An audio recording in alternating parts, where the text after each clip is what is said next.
তো হ্যালো বন্ধুরা, আজকেকার গন্তব্যস্থল হচ্ছে কি আমাদের বোটানিক্যাল গার্ডেন, যা হাওড়ার কাছে অবস্থিত। তো চলো, আজকে আমরা কলেজের বন্ধুরা মিলেই যাচ্ছিলাম বোটানিক্যাল গার্ডেনে। সবাই মিলে প্ল্যান করা হচ্ছিল। তো চলেই এসেছি আমরা। এই দেখো, সবাই মিলে টিকিটটা কেটে এখন কি কোথা থেকে যাব স্টার্ট করব ওটাই দেখা হচ্ছিল। তো আমি একটু ভিডিও করে তোমাদেরকেও দেখিয়ে দিচ্ছিলাম। তো তারপরে ভিতরে যাওয়া স্টার্ট হলো, আর আমি তো ভিডিও করা অলরেডি স্টার্ট করে দিয়েছি। এদিকে সবাই একটু হাই করে দিল, আমি বললাম একটু হাই করে দিতে। তো তারপরে আমি একটুখানি ভিডিও করে একটু মুখটা দেখিয়ে দিলাম। তারপরে যেতে যেতেই সামনের ব্রিজটা টপকে দেখলাম এই গাছটা পুকুরে। এটা কী গাছ লেখা ছিল ওখানে, কিন্তু আমার এখন মনে নেই। তো অনেক দিন পরে ভিডিওটা করছি, তখন ছিল হালকা হালকা ঠান্ডা, আর এখন তো পুরো গরম। তো এই গাছটা ছিল, আর এই গাছের একটা ফুলও ছিল সুন্দর। এই যে এই ব্রিজটার পাশে এই যে ঝিলটা ছিল, ওখানেই ছিল এই গাছগুলো। তো আমরা কলেজের হিস্ট্রি অনার্সের ঘুরতে গেছিলাম। আর বোটানিক্যাল গার্ডেনটা খুবই সুন্দর। যারা গাছ ভালোবাসে, গাছ নিয়ে গবেষণা করে, তাদের এই জায়গাটা খুব খুব খুব ভালো লাগবে। আর নির্জন পরিবেশ, যারা সময় কাটাতে চাও, ছবি তুলতে চাও, একাকিত্বে একান্তে থাকতে চাও, তাদের জন্য এই জায়গাটা একদম পারফেক্ট। আর গাছ জানতে যাদের ভালো লাগে তাদের তো এই জায়গাটা অবশ্যই ভালো লাগবে, গঙ্গার পাড়ে। আর এইটা হচ্ছে কি মেন জিনিস বোটানিক্যাল গার্ডেনের, এটা হচ্ছে বট গাছ। তো এর যে মূল গাছ কোনটা এটাই বোঝা যাবে না। তো গাছটা অনেক বড় এরিয়া নিয়ে জুড়ে অবস্থিত। তো ওটাই, তারপরে আমরা আলু কাবলি করেছিলাম ওখানে। তো ওটাই আলু কাবলি খাওয়া হচ্ছিলো। দেখো সবাই সবার মতো। তো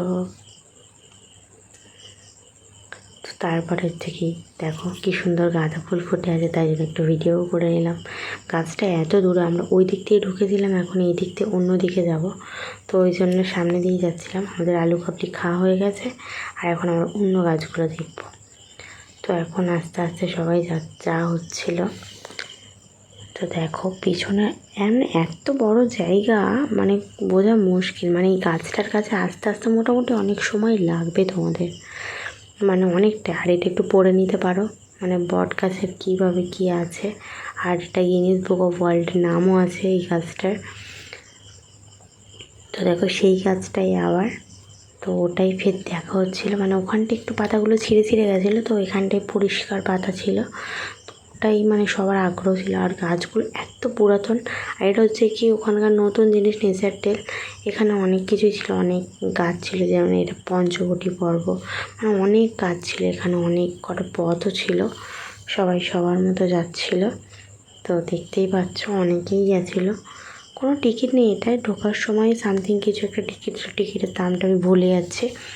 তো ওটাই সবাই যাওয়া হচ্ছিলো ভিতরে, সবাই আগে চলে গেছে, আর আমরা দুজন পিছনে পড়ে গেছি, ভিডিও করতে করতে যাচ্ছিলাম।